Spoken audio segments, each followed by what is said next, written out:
prayed and I said, God, what do you want me to do with my life? And I meant it. What do you want me to do with my life?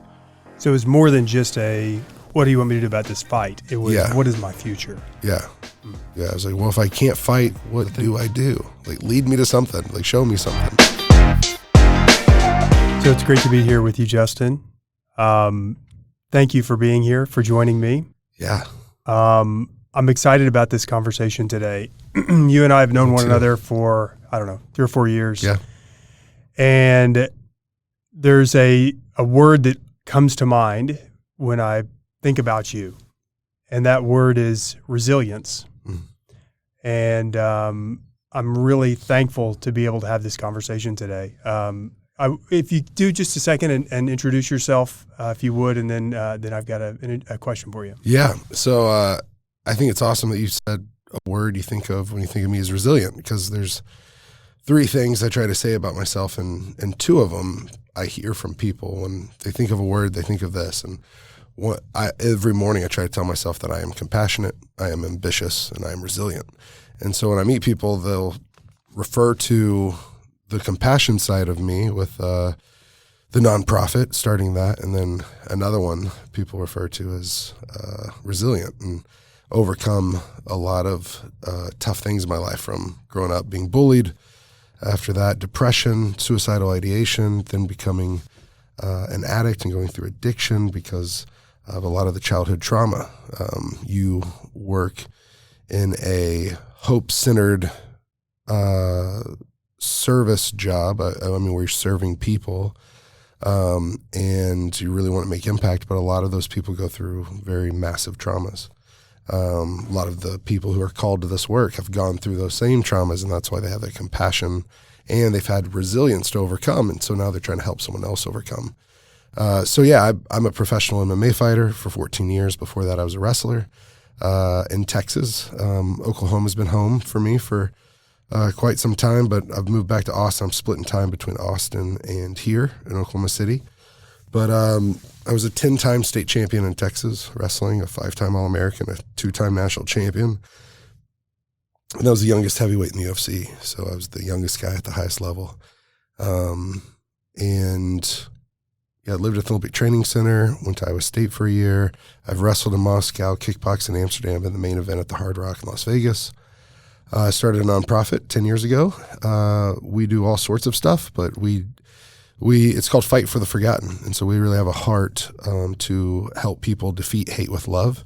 The most oppressed people will go there. They become family of mine. It's the Big Pygmy people in Congo, the FA Pygmy people in Congo, and the Batwa Pygmy people in Rwanda. And we're going to expand to Rwanda, Central African Republic, a few other nations. And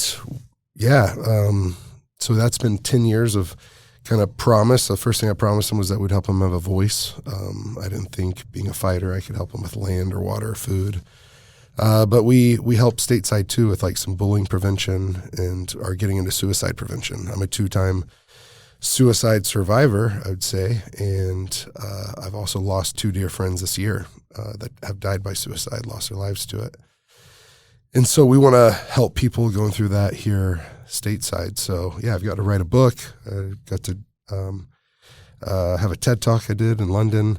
I've been in a documentary climbing Mount Kilimanjaro with some NFL players and military veterans, and we're filming a docu-series right now with Joe Rogan's people that do his comedy specials, his podcast, all the UFC documentaries. And they're doing one on my life story and those topics. Joe Rogan's a donor, Dana White's a donor, Khabib Nurmagomedov, Dustin Poirier, Manny Pacquiao, some really incredible people have come along and joined this journey, and I've been able to document it on Joe Rogan's podcast the last 9 years. And so, or 10 years. It's been really great. I'm starting my own podcast, so it's going to be called Overcome with Justin Wren. We're going to have a lot of different people, from Harvard professors to world champion surfers, Olympic gold medalist. But really it's going to be about a lot of philanthropy. So philanthropists that have helped people overcome, or medical experts that help people overcome depression, suicide, or whatever it is. It's been a lot, and I just turned 34, and there's a lot more to do. The work is never done. Incredible. I love it. Thanks. For that. you talk about overcoming, and really that's the sort of conversation, the discussion I'd like to dig into a little bit today. So I use the word resilience to define you, and I think that it's important to frame the conversation with the work that we're trying to do here at the Oklahoma Department of Human Services. We serve, this year will be about a third of the state's population will come through our agency. One third, about 1.5 million Oklahomans. Wow. And just by virtue of the fact that the way that we serve those folks, we know that they have experienced significant trauma in their lives. So these are families and kids who are engaged in the child welfare system. These are people who are currently experiencing homelessness and hunger through the social safety net programs that we operate. We treat or serve the most vulnerable seniors as we run Adult Protective Services, where we investigate more than 20,000 cases of senior abuse, neglect, and exploitation every year. So the work that we do carries with it significant trauma. And I talk a lot about that with our workforce, but really what I want to highlight and try to understand, because I'm fascinated by this, is individuals who have overcome incredible adversity. And so what I'd love for you to do is you and I are friends, and so I know your story because I know it personally, not just reading in your book, which is incredible, and engaging with your TED Talk, but your personal story. And I think that we can learn as an organization a lot from individual people who have overcome adversity. So can I ask you to take us back a little bit to your childhood?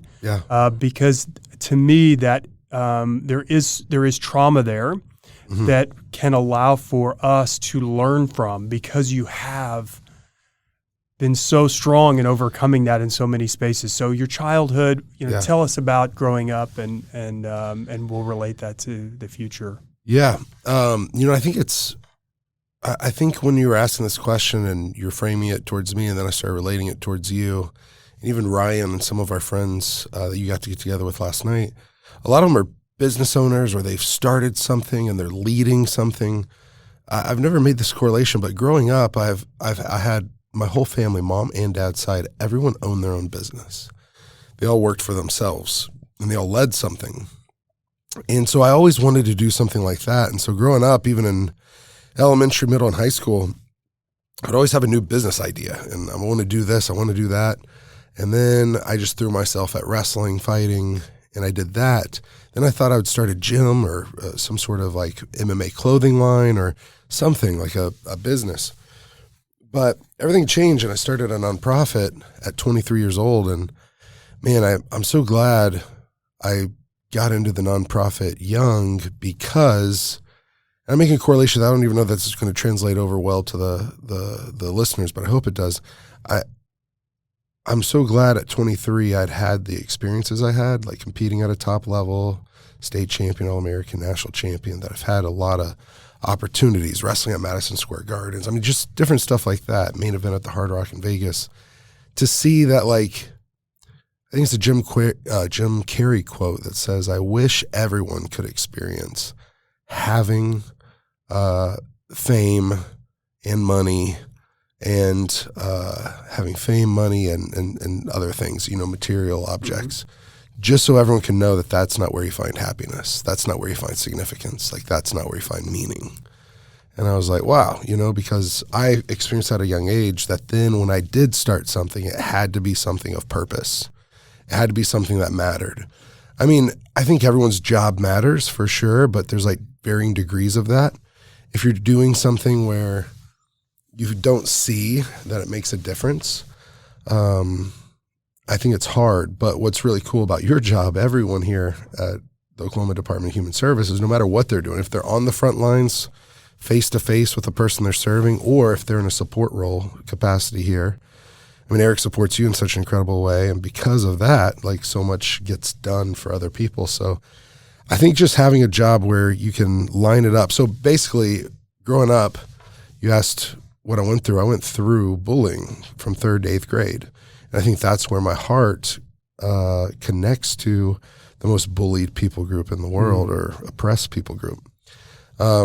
And if I could rise above it eventually, and I could then go out and help others rise above it, from what I felt it was very empowering to find fighting.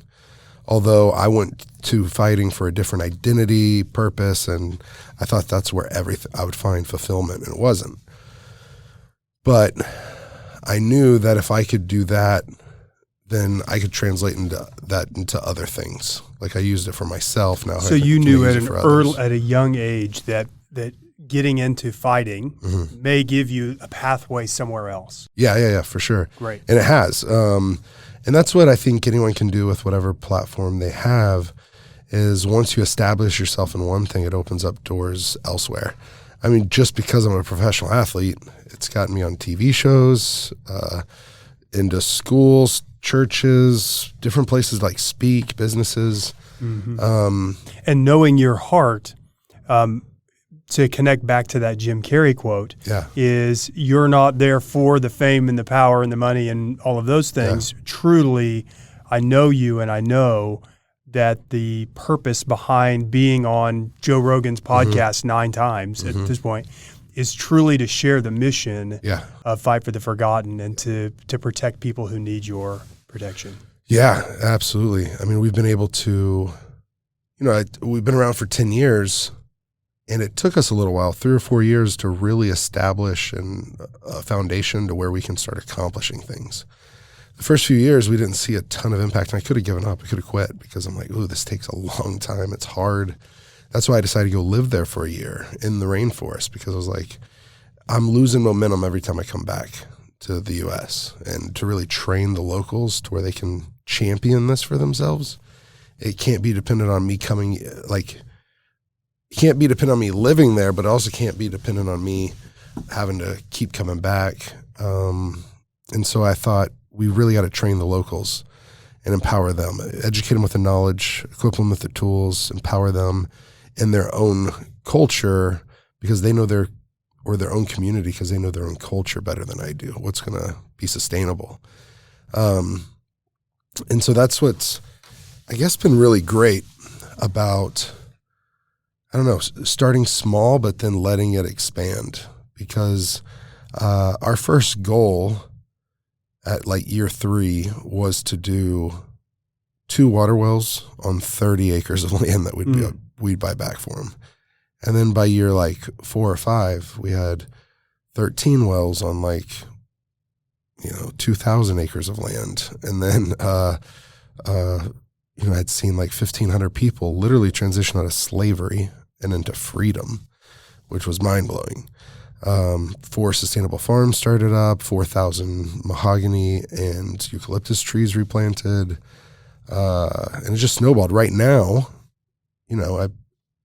if I would have thought and put the weight of everything we've done on me so far on year 2 or 3. Yeah, the 28-year-old Justin. Yeah. Saying that you're going to be building 32 new homes and a pharmacy and a medical clinic right now. Wow.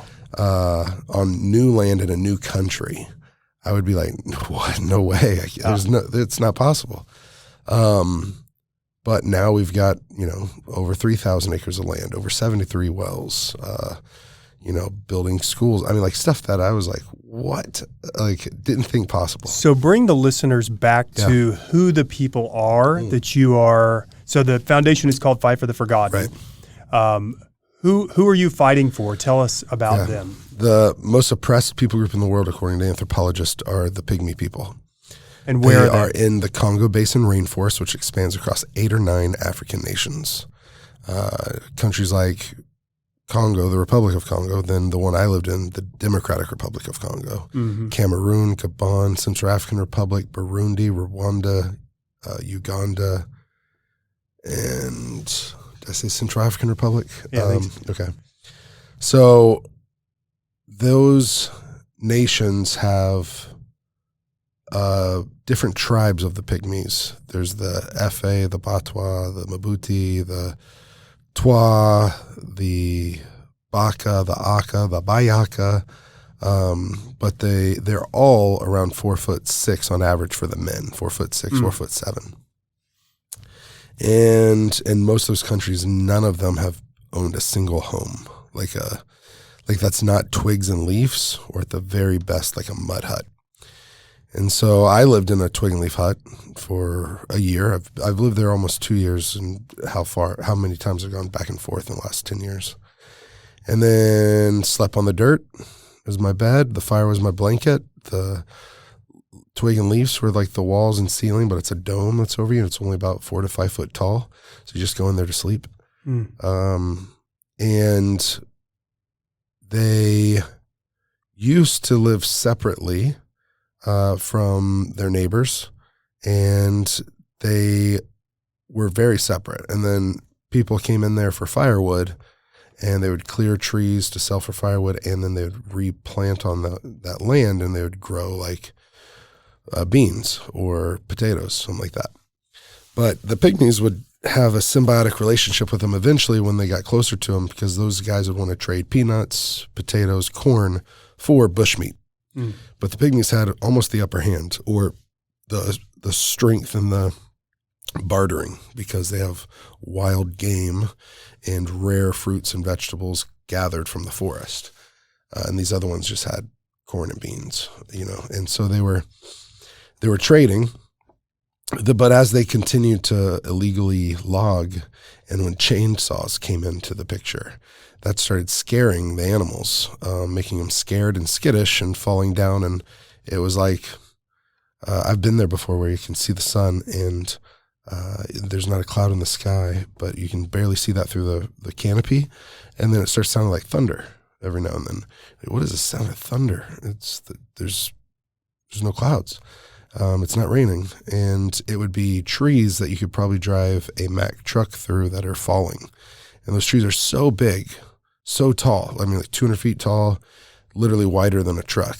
And when those things fall and they hit other trees and they slam on the ground, it literally sounds like thunder roaring through the forest. So that is a reason that the pygmies were made more vulnerable, because now they had to hunt for themselves and not be able to trade. And so then once it was very hard for them to even provide for themselves, now they're in a very weakened position. The tribes around them would say that they bought the land that they live on, that now they're their masters. They have to leave the land, or they can stay and work for them, and they'll feed them.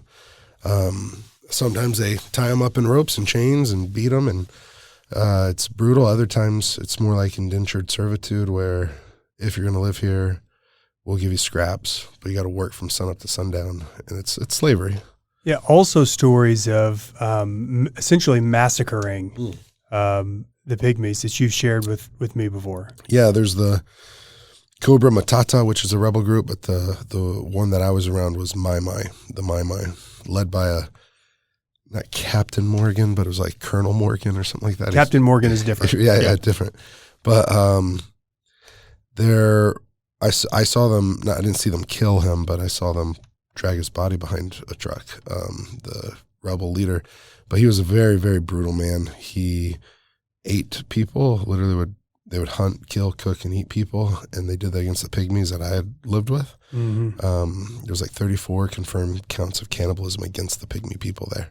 And didn't you say that, or I've heard you say before, that that the witch doctors in the area would share that they'll just say that if you can consume pygmy flesh before war, that the rebels now become invincible. Well, they become not bulletproof, but where bullets fly right through them. And it's a ridiculous belief, but they get them believing it, and they're on hard drugs. They force kids on hard drugs so they can kill families or villages they used to know, and not have so much guilt. And so when Morgan was pushed out with the Mai out of their gold mine that they controlled in the area, they went through the Okapi National Preserve, which is like this endangered animal. It's got the butt of a head of a giraffe, butt of a zebra, body of like a big antelope or moose or elk or something. And they just went through there, and there was like maybe 200 of them that like live on that preserve, and there's like less than 1,000 in the world, and they just like slaughter them. They just shoot them with machine guns. So anyways, it's pretty crazy. And my introduction to the water crisis was holding a little boy named Andibo. And I was cupping the back of his head and holding his little hand, and he took his last breath. And blood came out of his ears on my hands. His mom she was in such shock she couldn't even cry, not even a little bit. I was crying, she wasn't, and I was trying to hold back my tears, and I was just blown away. And when we got her fed, because I could see every rib in her sternum and her side, like she was sitting there topless, and she was just starving. She looked like a skeleton with skin on. And so we went and got her some fish, potatoes, like a sweet potato, which are yellow, not orange there, and some mango, and we fed her, and it wasn't 5 minutes later, maybe 10, that she was able to start weeping. So I asked what was going on, like why could she cry now? Well, it was because she actually had sustenance. She had the energy to cry. Before, it wasn't just shock, it was also, she was so depleted. She was so dehydrated. She was so hungry that her tear ducts wouldn't produce tears. So it wasn't until we got her hydrated with some water, some juice, and things like that, that she could even mourn for her child. And her child died because of? Waterborne disease. Yeah, and his name was Andy Bo. And it's the first chapter of my book. And being introduced to water crisis was like harder than any punch in the mouth I've ever taken, you know, like it was like I was smacked upside the head, but I wasn't expecting it because I didn't know it even existed. And so just like getting blindsided, but then like realizing I have a platform where I can share this with the world. And if we had like 1/10 of the focus we've had on COVID and this getting a vaccine, if we spent like 1/10 of money, 1/10 of the focus, like I think we would solve the water crisis in a year or two worldwide. And there's like 1 billion people that don't have clean water, 785 million. It's like we literally could do it if people just had a focus like we did on COVID. And I don't know how to do that. Like it seems like a few people that have like a platform that are actually talking about the water crisis. But you turn on the news and 3 or 4 out of 5 news stories you're going to hear about COVID. And so if we just have one a day, you know, like it'd be incredible because we could end this thing. And so Fight for the Forgotten was founded to solve the international water crisis. Yeah. Can you tell us about, you've mentioned some of the progress made so far, but you know, specifically, how did you get started? What did you do? Yeah. Those stories are incredible. I was trying to dig. I went to howtodrillyourownwell.org. How to drill a well for dummies, huh? Yeah, there's actually a website. I think it's called howtodrillyyourwell.org. Yep. And they're not a sponsor, I assume. No, they're not a sponsor, and they're not for drinking wells. They're for like irrigation wells. Okay. Maybe in a survivor situation, but you have to have a water hose that turns on. And that's tough to do when you don't have water. Yes, So it'll work here. Like if you want me to drill you a well outside, I'll turn on the hose and you'll get there. Yeah. And I need a truck that I can stand on the back of its tailgate. And I got equipment from Home Depot and Lowe's, and I was trying to dig a well in my parents' backyard. .org. And I everything was breaking. It wasn't working. And I finally call a friend that's in construction, and I say, bro, I don't think I can do this. I got to give up on this water well thing unless like there's another solution. He goes, yeah, man, you're trying to dig in like the Texas red dirt, like sandstone with like PVC pipe that you sharpened at the ends. He's like, it's not going to work. I was like, oh, why didn't you tell me that sooner? He goes, because you need a water hose. Like, how are you going to do that out there? And I'm like, why didn't you tell me that sooner? I've been wasting my time. But what was funny was he was up here because there was tornadoes in Oklahoma City. And so this woman, Mary Sue and her husband, Marvin. So I need to check and see if they're doing all right. They're in their 90s. Oh, wow.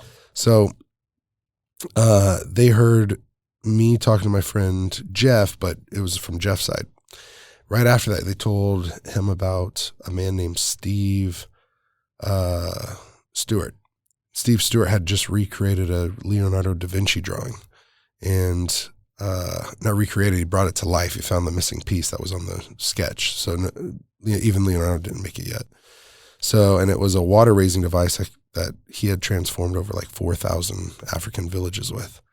And she tells him this story. All of a sudden, he tells me. Then I find his website, and he had a team. I emailed every single one of them. I'm coming up tomorrow. Can you meet with me? And I drove up here, and he trained me for 5 hours. They gave me like $15,000 worth of well drilling equipment. I said, I'm going to go live there for a year. And they're like, you're taking this serious? And then I was like, yeah. So I went. Everything was failing in the rainforest because it was different than Oklahoma geology. It was Congo geology, and everything was a collapsing zone because there's so much water. It's so moist. Sure. So it's different than the dry ground here. And so a guy from Uganda came and lived with me for 3 months. He's our team leader in Uganda. And he taught me how to drill wells, and he risked his life. He almost got killed the first day he was there by Congolese who don't like Ugandans.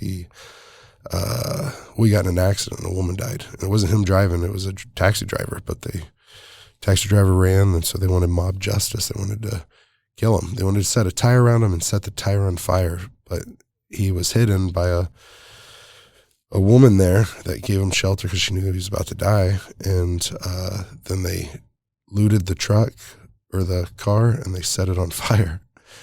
And so there's been some like wild situations there.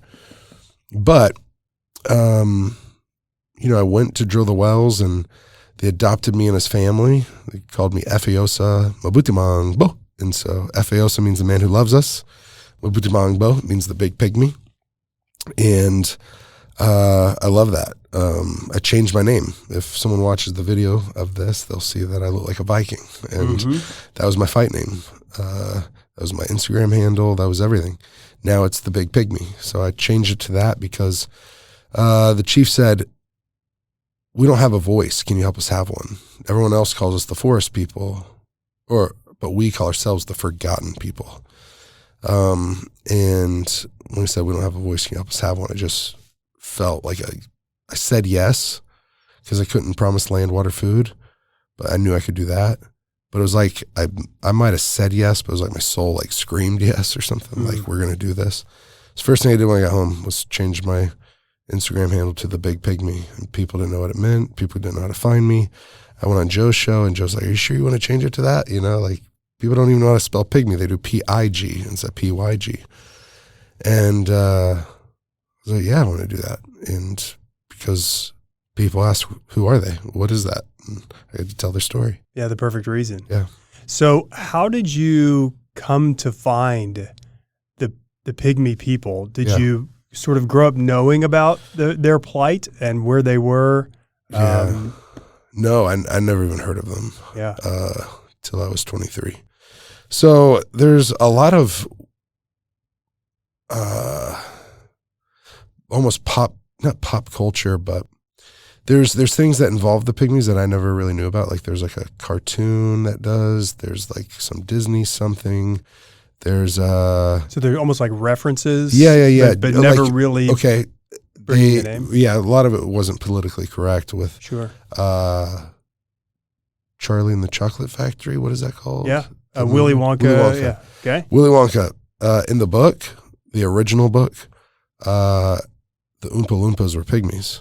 No kidding. Yeah, they were African slaves in the chocolate factory. I had no idea. Being slaves for chocolate, which is actually true in the world. Like so much chocolate, the cacao, there's pygmies in the Congo harvested that are by slaves. Yeah. Wow. Yeah, pygmies in the Congo are slaves for chocolate. Yeah. There's a guy that a slave master there that I almost nicknamed Willy Wonka because it's weird. He's actually a nice guy, and he treats them not like the other slave masters do. He's like a businessman and kind of sort of gives them a job, but really it's been beneath what the normal person is paid. So anyways, other people were like, oh, you didn't hear this, you didn't hear that. And so now that I lived with the pygmies, adopted in with them, like people send me stuff all the time about like this and that. Like James Jameson, do you know this story? No. It's terrible. But James Jameson from Jameson Whiskey, he went down, he died of malaria in Congo. While he was there, he went to a cannibalistic tribe and he got out like an easel and canvas and painted that tribe cannibalizing the pygmies. He even paid them to do it. Like really horrific stuff. And so anyways, I knew nothing about the pygmies. I didn't know where the Congo was. I didn't know that there was a rainforest in Africa. I thought it was South America and like China or Thailand or India. I thought that's where rainforest is. I just didn't know. I wasn't educated on that, just ignorant to it.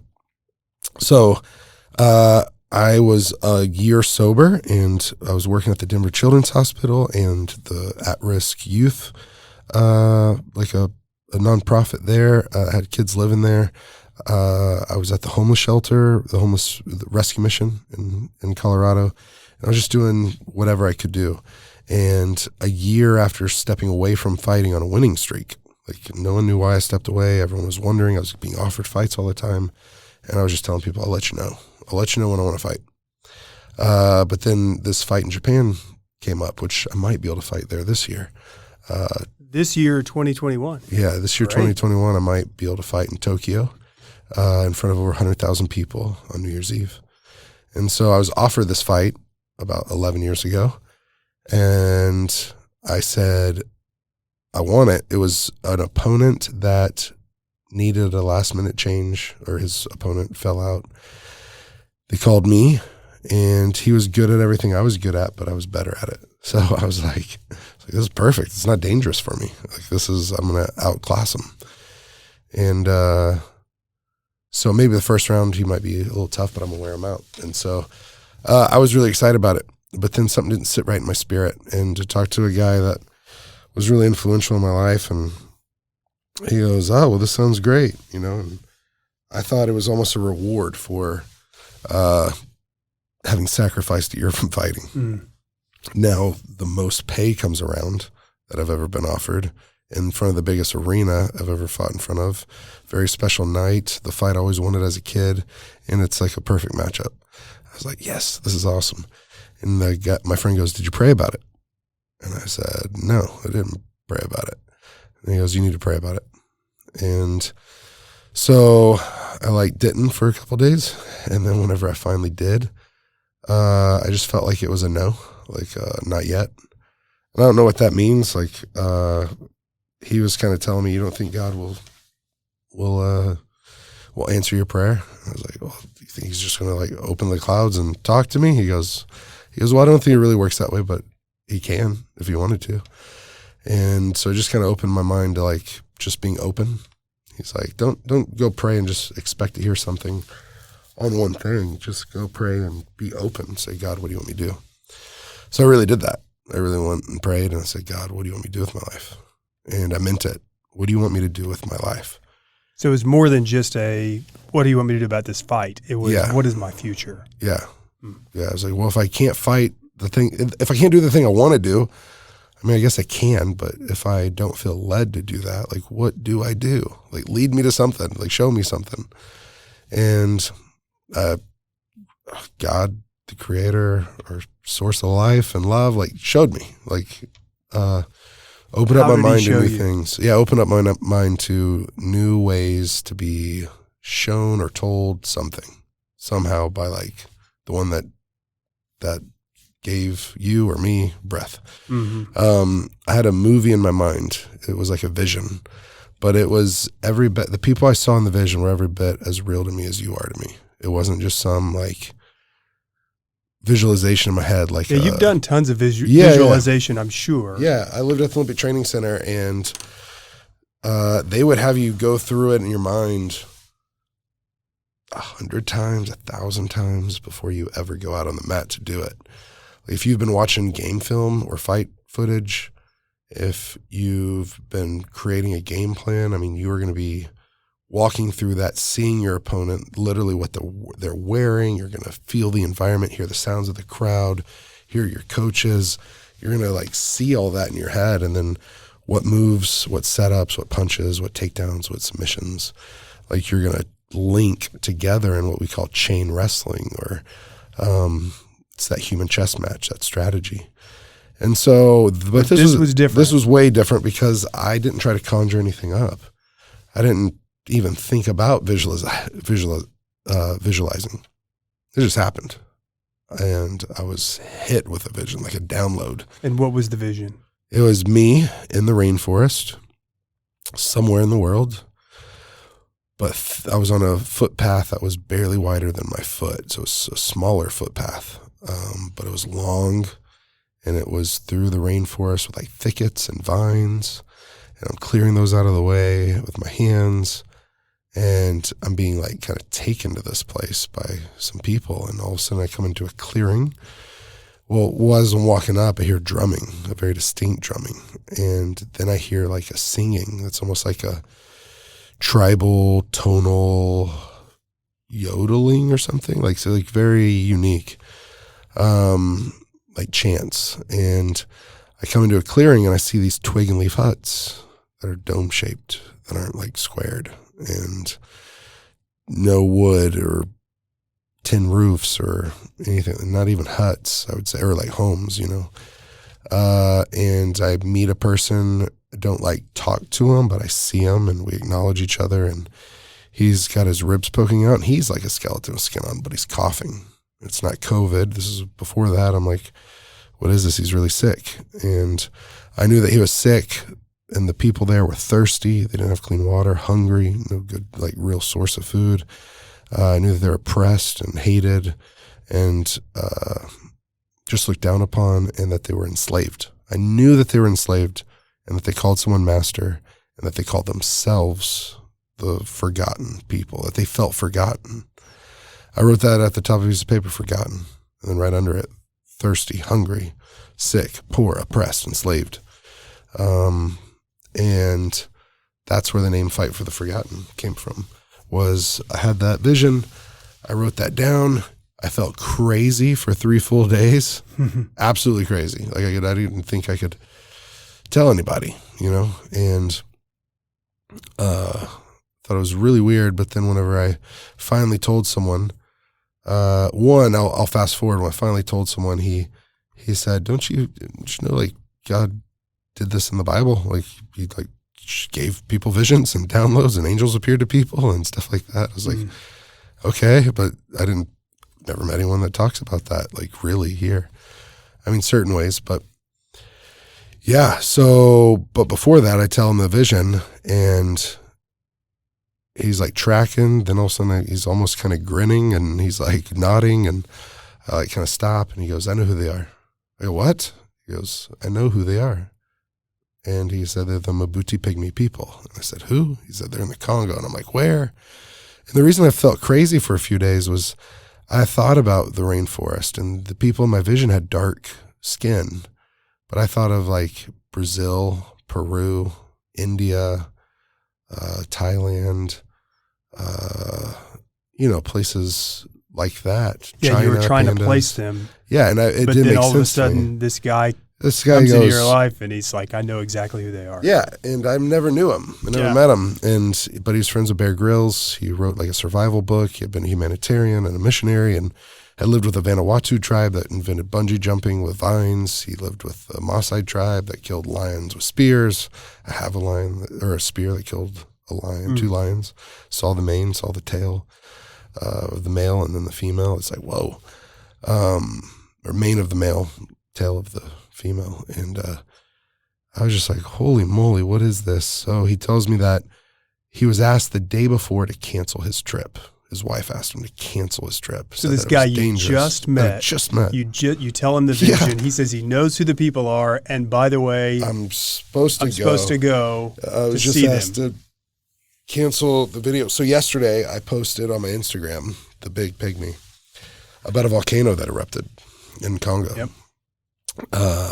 Volcanologist, I think is what they're called. They say that this is the most dangerous, one of the most active volcanoes in the world, but the most dangerous.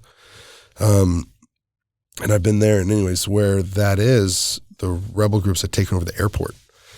It's like 100,000 or more person town, city, or it's 1 million. And like at least 15 people died there yesterday. 25,000 people had to be evacuated, or 2 days ago. And so anyways, we're supposed to fly in there, but the rebels took over the airport. So he's like, I don't know how we're going to get there. We're going to have to find a pilot that will still go. And so you meet this guy, you tell him the vision. He says he knows who they are, and he's going, and you jump in the plane. Yeah, well, pretty much. He said I need to come tell his wife the vision because he was leading a team of 3 people, 3 others, 4 people total, and they all backed out on him. The U.S. State Department said, no American for any reason, go to Congo. You're on your own. And we're not coming to get you, and we're not going to help. We're not going to ask. Like, you're on your own. And so I go tell his wife, and she's pregnant, and she has a baby in her arms, like a 1-year-old or something, 1.5. And she looks at Caleb. Her name's Jessica. She puts her hand on his shoulder and goes, Caleb, you got to go. And I'm like, wait, what? I don't even know if I want to go. Yeah. You were hoping she would bail you out. Yeah. I was like, we can do this later. Like, let me think about it. And I asked him, I go, what if I don't go? He goes, if you don't go, you always wonder. You always wonder what if, what coulda, shoulda, woulda happened. I almost remember not saying that to you whenever you were taking this position here, but I think you knew that part of the story, that Caleb, because you said to the governor, if you say no to me, I'll be all right. But if I say no to you, I'll always wonder. Yep. And that's what got me to say yes, was that question. And Jess saying, you got to go. And I'm like, oh, shoot. He really wants to go. And then we brought our friend named Colin with us, and we went, and we took a bunch of planes. We landed on a grass runway with monkeys, and they were clearing the runway with machetes as we circled it. Wow. Like lots of people, like 30 people maybe with machetes, because they were running late on, I guess, clearing the runway for us. They didn't know when the last time a plane landed there was. We get out, we ride a truck for 6 to 8 hours. We get out, we ride motorcycles for an hour or two. We get out, we hike, we cross a river with pygmy dugout canoes. We hike for another 30 foot. No one knows how to swim, and there's crocodiles and hippos in this river. And Caleb, Colin, and I are the ones that know how to swim, but we're like, I'm not a lifeguard, and there's crocodiles and hippos in this water. And then we get across, and I didn't even really think about that until I was the first one across the river. I guess they wanted to see if the big guy would float or sink, and if it's worth taking the other guys across. And I get across, I walk for about another 30 minutes, and I literally think, is this my vision? And then I hear drumming, and I'm like, oh my goodness. Then I hear singing, and it's that same tribal tonal singing. Come into a clearing, there's twig leaf huts, first guy I meet. I can see his ribs. He's starving, he's hungry, he's sick, he's coughing, he's got tuberculosis. He is the guy from the vision. And I don't just take a knee. I eventually take a knee, but I just fall kind of into a squat, a deep squat, elbows on my knees, hands on my face, looking out at the exact thing that I saw. And Caleb and Colin are grabbing my shoulders, like my traps, from overhead. They're standing. I'm weak in the knees. And I have to take a knee. And they're like saying, Justin, this is your vision. This is your vision. Because I told him the vision. Yeah. And I'm like, whoa. What in the world? It was surreal. I was speechless. Tears just started falling down my face as I'm like, have my hands on my chin, elbows in my knees, but still jaw dropped. Like I should have been like pushing my mouth closed or whatever. But so you knew at that point I was called that you were called to that work. Yeah, I'll even share that. Overcoming, right? Being overcomers. That vision gave me so much strength that was almost supernatural, or is supernatural strength, because not like actual physical strength, but strength to handle things that I would have not handled before. Strength to handle malaria and have a different perspective. When my parents are calling, my mom's calling on Thanksgiving Day saying, please come home. We know you're sick. We don't want you to die there and then be sending you back in a coffin. Please come home. And I could say, no, I love you. I appreciate it. But this is just an opportunity for me to understand the suffering that they go through, the struggle that they have. If they can overcome this, I can overcome this. And why would I come home to a doctor that's never treated malaria before? Why wouldn't I stay here where these guys see it on a daily basis? I have a much better chance here with them than I do coming home and spending a lot of money and being in a ambulance evac to the United States, an airplane evac and to the United States with paramedics in an airplane that they've never treated malaria. So what am I going to do? Just vomit on the plane and they hope that I survive by them giving me IVs? I'd rather have some malaria medication. And so, I had black water fever. I lost 33 pounds in 5 days. Black water means my urine turned black, but I couldn't urinate for 5 full days. My kidneys and liver were failing. I had 65 to 70% of my bloodstream were parasites. And they couldn't get IVs in me because I was so dehydrated. My veins were collapsing.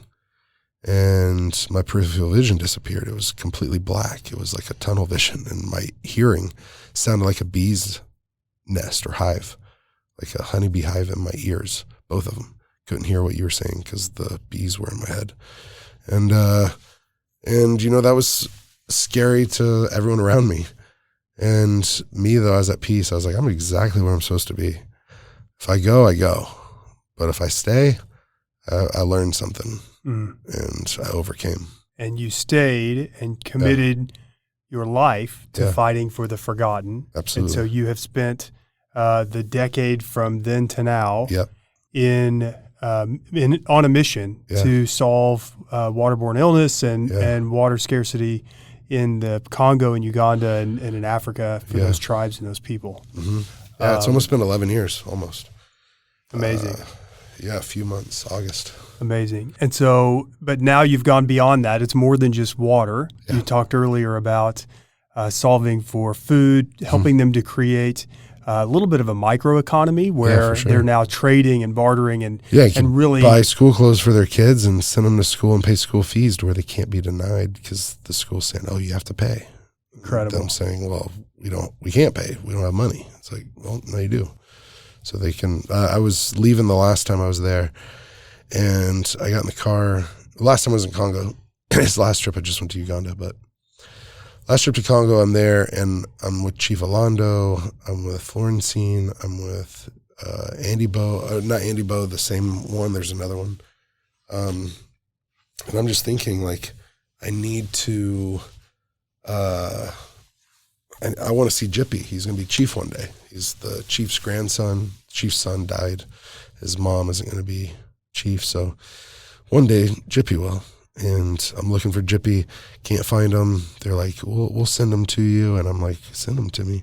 If he comes, he'll run through the forest, barefoot, probably shirtless, whatever, running through the trees and find me. Sometimes they're literally jumping from, which is wild to see how good they are at climbing trees. So anyways, I get to the car, walk to the roadside from the village. It's like a 40-minute hike or something, maybe less. And I'm on the roadside, and I'm like, Jippy didn't, he must not come home. Maybe he's out hunting, whatever. Get in the car, start driving away, and there's a medical clinic that we drilled a well for outside of that. And drive by that, look at the well, see if he's around the water well where some of the kids are. He's not. Keep driving.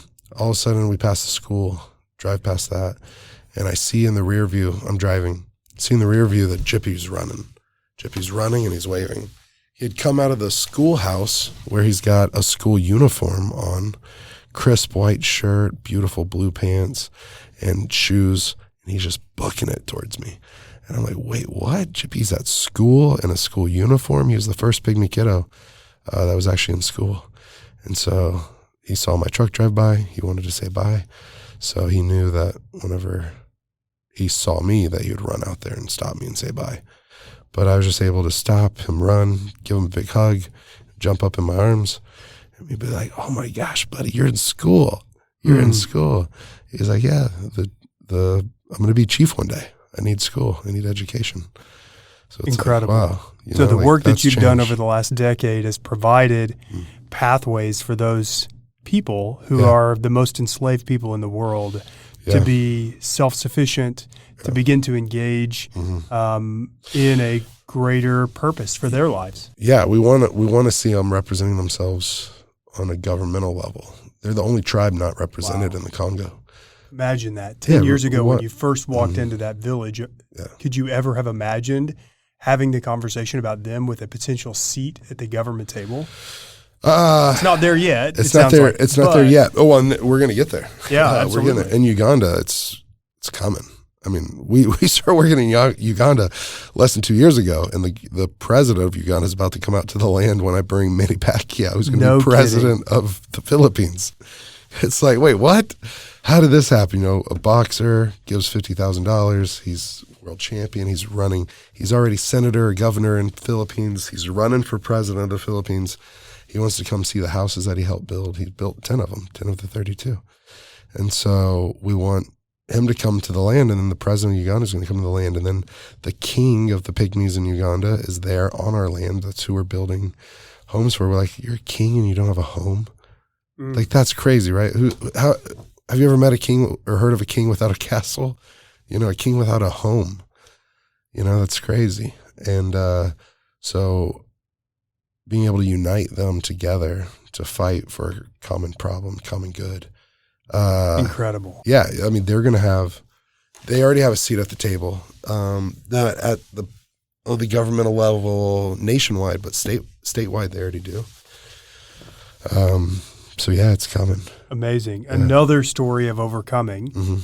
So we started this conversation by talking about your background a little bit and how you personally are resilient. I mean, you use that word for yourself. I said that's the first thing I think of when I think of you. Thank you. Then I go into like 10 other things that are just incredible. But thanks. But your story is one of resilience and overcoming. The people that you have connected with, adopted personally, their story is one of overcoming. Yeah, for sure. We are trying to help people overcome in our state, overcoming poverty and childhood trauma and those sorts of things. And I'm wondering, trying to learn from people who have that experience, and that it's I hate to use the word grit because that's seemingly overused a little bit these days. But what are the characteristics that you see? You can talk about other people, you can talk about the people, you can talk about yourself. I know the one I see most. I know the one I see most. What's that? Reasons. And what I mean by that is the person with the most reasons usually wins. And if you can remind yourself of all your reasons, you can get through anything. The people that starve or give up or turn around, I climbed Mount Kilimanjaro and we had a couple of people turn around. There was a professional athlete that turned around. I won't say his name, but it's like, you've been at the highest level of your sport and you turned around. It was an injury. We had another guy that got, banged up, and he was an amputee or had been missing some toes, and he was not doing well. So he had to turn around. That was a medical reason. The other was a mental reason. The other was the guy came unprepared. He didn't train at high altitude. He didn't have the right hiking equipment. I mean, he didn't break in his boots until the day of. He didn't put on his boots until his first climb up the mountain. Didn't have outdoor wear really. He had like cotton sweatpants, and when you sweat, that absorbs, cotton, and that freezes. So he put himself at a disadvantage by not being prepared, because if you fail to prepare, you almost plan to fail, right? And so, in certain ways. And then I was telling everyone, as you take another step higher and it gets harder and the air gets thinner, like, you're going to have to remind yourself of the reason why you're doing this. You're not doing this just to get to the top and get a cool view. You're doing this to challenge yourself and to overcome, because every footstep we take, I raised $2, almost raising the bar, raising the reasons. I raised $2 for every foot of elevation we climbed. 19,341 feet. We raised like 38,000 something, $682 or something. For me, that was my own personal raise. So now I have supporters that are saying they're sponsoring this amount that I'm climbing. It's like, man, every footstep, I know another $2, $4, $6, $8. This is going towards a water well, or more than one water well. So I guess the reason I bring that up is we got a guy named Zach Bitter. He's about to run across America for us. He's running from the Brooklyn Bridge to the Golden Gate Bridge. Yes, I said running across, not walking across, not biking across. He is running across America, going to run 70 to 80 miles per day. Wow. Per day. He has the 6 world records right now, currently. He doesn't really pass things. He currently owns the world record, 6 of them, for the 100-mile race. During COVID, he was going to try to run the Nordic track or something like that, 100 miles, the fastest one to ever do it. His Nordic track broke. They souped it up. And it couldn't go 100 miles. He jumped on another one, and that one kind of was wonky. And so I think he set the record, or maybe he needs to do it again because there aren't really machines made to go 100 miles as fast as he does. People run 20 miles and then it needs to cool down. He's overheating these machines. But he runs for a purpose. A purpose. That's what I was going to bring up. He said he wanted to do this Transamerica or Transatlantic, not Transatlantic, Transamerica run, Trans Am run, whatever it's called, and cross America. He said he's wanted to do it the last 6 years. He became a donor of ours about 2 years ago. He said, now I have a reason. He's gone on Joe Rogan's twice to talk about it. He's going to go on there a third time. I might go on it with him before, and then he'll go on it after, or maybe I go on after. It's going to be part of a docuseries we're doing. And he goes, man, I needed the reason. And so him and I spoke at a sports, like for athletes together. And I got to interview him. And I'm like, dude, tell us your reasons. Because whenever you're running 100 miles and you're pushing your body to that, whenever you think you can't even really run a marathon, or you run one marathon, now maybe I can do 2. You do 2, you're like, can I do 3? Can I do more than 3 marathons in a day? That's 100 miles. Gosh. That's crazy. More than And 3 how many marathons. days in a row doing that? It's not just one day, right? If he's running across the yeah. country, that's incredible. Well, it's going to take him 6 to 8 weeks. He's doing it in like September. So I think that we can take stuff from the physical and apply it to mental, emotional, spiritual. Ice baths. I mean, anyone listening to this, please know self-care isn't selfish, and you will burn out if you don't take care of yourself. I've done it. I thought I wouldn't. I remember whenever you were coming in on this, I was like, we got to talk about burnout. I see people doing it. Then all of a sudden I burn out. Yeah, really. And I do ice baths now. And ice baths are good physically for your body, for inflammation, things like that, right? I used to do it during fight camp, but now I do it daily. When I'm in Austin, I do it daily, if I can. And some days are tougher than others, but I sit in that thing for at least, it's the coldest ice bath in the world. It's the Rolls Royce of ice baths. The chunks that float up to the top are about 6 to 8 inches thick, but you sit on a layer, a base of ice. So it's floating up around your neck, and you're sitting on ice, a layer of ice, and it's below 32 degrees. And so I do that because it's also training your vagus nerve. Your vagus nerve with your parasympathetic nervous system. What that does is it literally starts to train physical and mental resilience in your body. And so you're literally training resilience like it's a muscle. Like you go to the gym, like you go for a run. Now you sit in the cold. And it wakes you up. It helps mental health. Like it's one of the best things you can do for mental health is an ice bath. Ice bath, float tanks.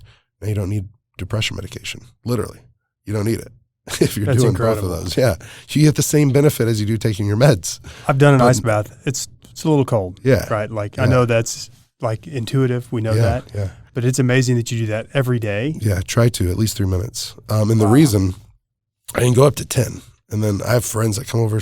They're rock stars in life, incredible business people. Mm-hmm. They're studs. And they sit in it. The cold takes their breath away. Mm-hmm. And they only make it a minute and they jump out. And I've never had a girl fail. No, one. I had one that said, "Oh, I'm going to get out." But it's whenever you cannot get out of your body or out of your head and into your body, because they start to worry, they start to panic, they think their heart's going too fast, maybe it's going to stop, that they can't breathe, that it hurts too much, it feels like nails going into their skin, their toes are getting numb, maybe they're going to lose them with hypothermia. It's all this head stuff, and I'm like, and they're going, and my friend that has a Whoop, the first time he did it, he went to like 150 something heart rate, 150 something. Whenever I got him to get back in there a second time, he didn't go over like 108. It averaged at like 105. So he trained his body. Hey, breathe. Slow your breathing down. And whenever you do that, you're able to now head into other more stressful situations and handle those more adequately. You handle them with a literal cool or calmness, like a grace. That makes total sense. Yeah. So in our agency, we are what we call a hope-centered organization. Yeah. And there are three essential elements to the equation of hope. The first is the ability to set goals. Yeah. So that goal-setting component, that there's something out there that's greater that I want, greater than today. The second is pathways, and that is that I can see that place and I can see a way for me to get there. But the third is one that I've struggled with. We're figuring out how to develop those in the people that we serve. Yeah. But this, I think, really connects to the third, which is willpower. I can see where I want to go. I can see a path, and I can see this commitment to getting there. Yeah. And really this concept of purpose behind it is you really honestly just sort of enlightened me. I sort of knew about that, and we've talked about purpose before, but in the context of trying to serve really people who have suffered from severe trauma or whatever, if we can build the purpose and the why behind that pathway and the goal, then maybe that's how you develop the commitment. Yes. Commitment, purpose, meaning, reasons, willpower will be willpower. But I think willpower you have to be a little, not careful with, but strategic with. Willpower, especially for an addict, but I also think from someone going through depression. The reason I can say this is because I've gone through these things. I have experience there. And a lot of people that are addicts or mental health things, they don't think they're as resilient as they are, although they are. Addicts are some of the most resilient people in the world. People who have overcome suicide are some of the most resilient people in the world. Anyone listening to this has literally survived, overcome 100% of their darkest days. Like you really have. Like you made it. Like you didn't succumb to that. You didn't give up. You didn't die. Like you rose above. Even if it was just through sheer like suffering through it and like not enjoying it, like you still did it. You overcame. So the reason I say willpower is a little like, I think pairing that underneath it, like really articulating well that it comes from reasons, purpose, why, and that will help your willpower, because I feel like some people get depleted or defeated or discouraged even by that word. You gotta have more willpower. The person that suffers with a food addiction, they don't think they have willpower. A person that suffers with depression and isolation and anxiety, they don't think they have much willpower because they didn't do this or conquer the day or whatever. So I think also saying, we're going to develop willpower and resilience and grit, but the way you do that is by being vulnerable and by showing up even on the days you don't want to, because you know this matters, that it has meaning developing and reasons. That purpose. Yeah. So that's just the one thing I remember at rehab. They're like, you addicts you don't have enough willpower to overcome. You got to have community, reasons, love, tactics in that way that you support to where it doesn't rely on willpower. It relies more on like the necessity to stay sober. Like without it, I'm like the consequence almost too. The reasons like I want to live a better life, but also the consequences like I won't have much of a life to live if I don't overcome. Absolutely. Well, you helped me fill in, honestly, a component to this sort of equation that we're trying to build, or I'm trying to build in my mind. around removing barriers that allow people to become successful. Yeah. So thank you for that. Sure, thank you. I want to wrap by saying thank you, of course, for being here. Thank you for who you are. I would tell you, every time we're together, I am honored by the human being that is sitting in front of me, or next to me in some cases. Yeah. And I know your heart, and it's a true commitment to serving those who are forgotten. And thank you, brother. There needs to be more people like you, but I think you are elevating the concerns of folks who never have the voice that you mentioned. So thank you for that. How can people engage with you or learn more? What's the proper way? If they're able to support or want to get behind the work, it's fightfortheforgotten.org. Fightfortheforgotten.org, and we're really pushing our fight club. We've had, thousands of donors from all 50 states and 60 countries. But what we found out through some business coaching, for us to grow and be sustainable and scale and impact the people we really want to impact and serve them in the best way possible, we need monthly support. So that's our fight club. It can be $5 a month. But if we can grow that to where on average we have $30 a month coming in from an army of thousands of people, we'll be able to really grow and maintain and, not just maintain, but to do more than we ever thought possible. So that's what we're really looking forward, hopefully by support, but also supporting through following our journey, either at Fight for the Forgotten on Instagram or mine at the Big Pygmy. You can also search my name, Justin Wren, W-R-E-N. But the Big Pygmy is the Big and then P-Y-G-M-Y. So, man, brother, I love you. I'm so grateful to be here. You too, my friend. I'm, again, honored by you as a friend and the work that you're doing, and thankful for the impact, and looking forward to the next time we're together. Yeah. Thank you.